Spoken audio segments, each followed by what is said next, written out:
Al-Ali Hospital are horrifying and distressing.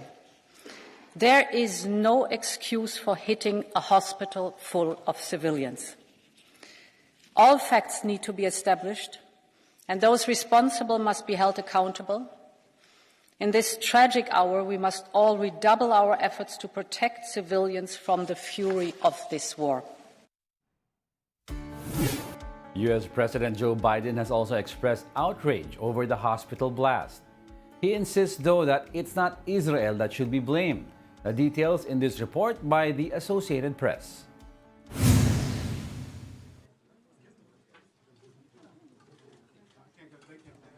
Carrier battle groups that you sent to the region to back up those words with action.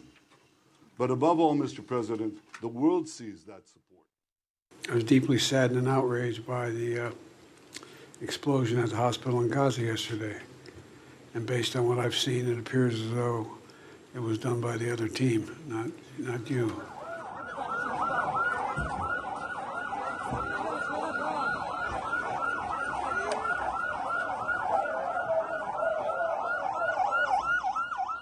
Terrorist group Hamas has slaughtered, as has been pointed out, over 1,300 people. And it's not hyperbole to suggest slaughtered, and including 31 Americans as part of that. And they've taken scores of people hostage, including children. You said, imagine what those children hiding from Hamas were thinking. It's beyond my comprehension to be able to imagine what they're thinking. Mr. President, for the people of Israel, there's only one thing better than having a true friend like you standing with Israel, and that is having you standing in Israel. Your visit here is the first visit of an American president in Israel at a time of war. It is deeply, deeply moving. Pope Francis continues to denounce the conflict between Israel and Hamas, which has led to what he deemed is a desperate situation in Gaza. During his weekly audience in St. Peter's Square, the Pope urged the faithful to take only one side in the war, the side of peace. He also pleaded for all possible efforts to avoid a humanitarian catastrophe. Pope Francis made no explicit mention of the hospital blast in Gaza, for which Israel and Palestinians are blaming each other. He declared October 27 a day of fasting, prayers, and penance, and invited people of all religions to join. Inquieta il possibile allargamento del conflitto, mentre nel mondo tanti fronti bellici sono già aperti. Tacciano le armi. Si ascolti il grido di pace dei poveri, della gente, dei bambini. Fratelli e sorelle, la guerra non risolve alcun problema, semina solo morte e distruzione. Aumenta l'odio, moltiplica la vendetta. La guerra cancella il futuro. Cancella il futuro. We'll be back with more stories after the break. Keep it here on One News.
You're still watching One News Now World. I'm Diego Castro.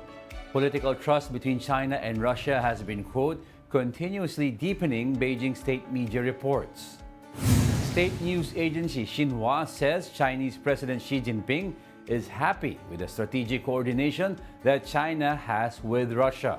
The Chinese leader also says bilateral trade is close to meeting their target volume of $200 billion. The two state leaders have also reportedly developed good working relationship and a deep friendship after meeting 42 times in the last decade. Climate activist Greta Thunberg has been charged with a public order offense following her arrest at a protest in London. Earlier this week, Greta attended a demonstration outside the Intercontinental Hotel in London's Park Lane, where top executives from oil and gas companies gathered. She was later on removed from the scene by London police and eventually charged along with 25 others for obstruction. The activist has been released on bail with a trial set on November 15. Rivers at the Amazon are reaching historically low levels, confirming that the world's largest rainforest is now suffering its worst drought. This has since disrupted commercial navigation and the livelihood of fisherfolk in the area. Let's watch this.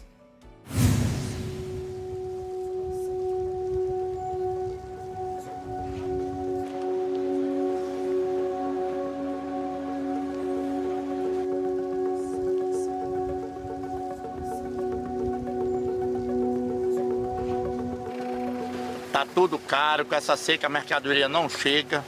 Fora a seca tem essa fumaça aí que entra no nariz, perturba, isso é uma sacanagem que estão fazendo com o povo amazonense, né? Porque aqui foi uma coisa de calamidade pública aqui em Manaus.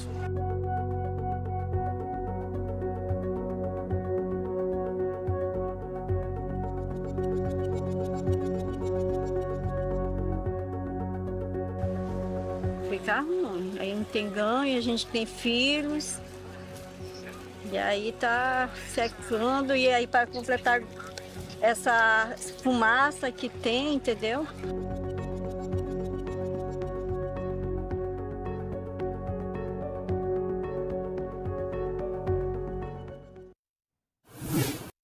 And those are the top world headlines of the hour. Join us again at 9:45 a.m. as we continue to monitor the day's biggest stories. I'm Diego Castro. We are One News, all sides, all the time.